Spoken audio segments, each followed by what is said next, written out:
Hi friends, இன்றைக்கி நம்ம என்ன செய்ய போகிறோம்னா பாலாக்கீரை கூட்டு தாங்க செய்ய போகிறோம். பாலாக்கீரை ஒரு கட்டு வாங்கி நல்லா அலசி வச்சுருக்கேன். இதை குறுக நறுக்கி எடுத்துக்கலாம். பாசிப்பருப்பு 100 கிராம் ஊற வச்சு வச்சுருக்கேன். ஊற வச்ச பாசிப்பருப்பை குக்கரில் போட்டு வேக வச்சு எடுத்துக்கலாம்.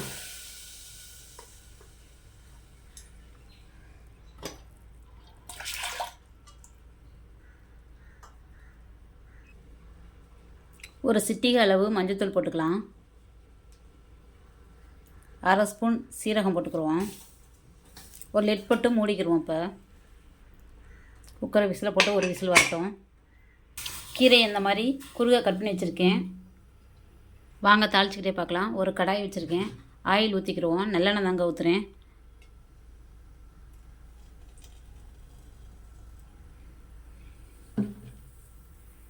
ஆயில் சூடாயிடுச்சு. சீரகம் 1/2 ஸ்பூன் போட்டுக்கலாம். கடுகு 1/2 ஸ்பூன்,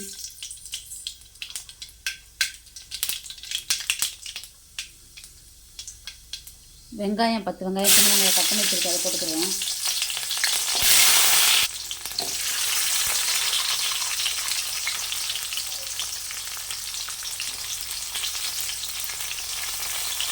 வெள்ளைப்பூடு 5 பூண்டு உரிச்சு வச்சுருக்கேன். அதையும் போட்டுக்கலாம்.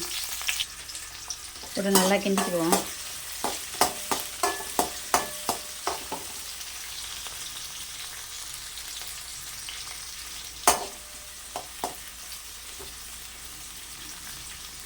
பட்டை மிளகா 2 கிள்ளி போட்டிருக்கேன்.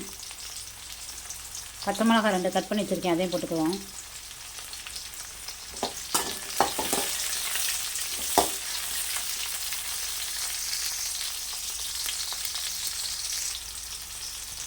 தக்காளி 1 கட் பண்ணி வச்சுருக்கேன். அதையும் போட்டுக்கலாம்.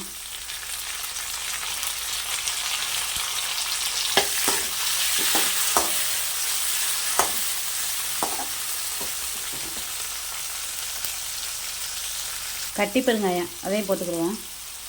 தக்காளி நல்லா வெந்து வந்துருச்சு. கீரையை பொடியாக நறுக்கி வச்சுருக்கேன். இந்த கீரையை கொட்டிக்கலாம்.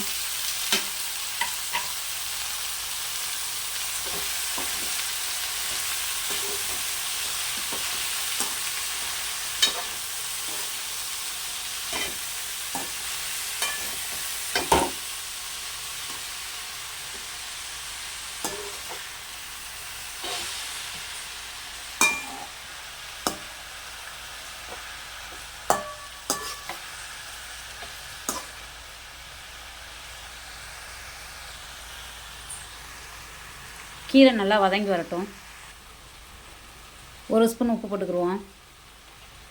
கீரையில் தண்ணி ஊற்ற தேவையில்லை. ஏன்னா கீரையிலே நீர்ச்சத்து இருக்கும்.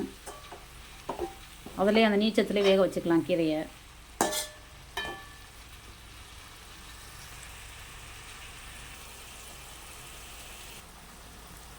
காரத்துக்கு சாம்பார் தூள் 1/2 ஸ்பூன் போடுறேன்.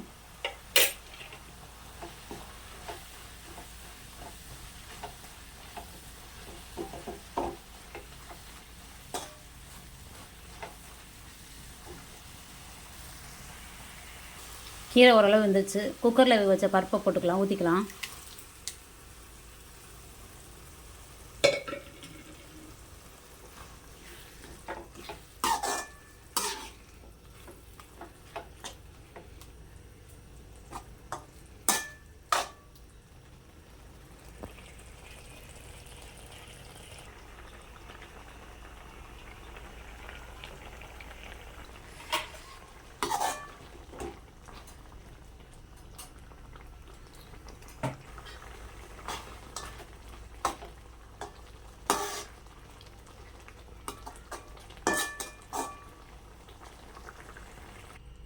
பாலாக்கீரை கூட்டு ரெடி ஆயிடுச்சு. இதே மாதிரி நீங்களும் உங்கள் வீட்டில் ட்ரை பண்ணி பாருங்கள். தக்ஸாஸ் அஸ்வின் யூடியூப் சேனலுக்கு லைக் பண்ணுங்கள், ஷேர் பண்ணுங்கள், சப்ஸ்கிரைப் பண்ணுங்கள்.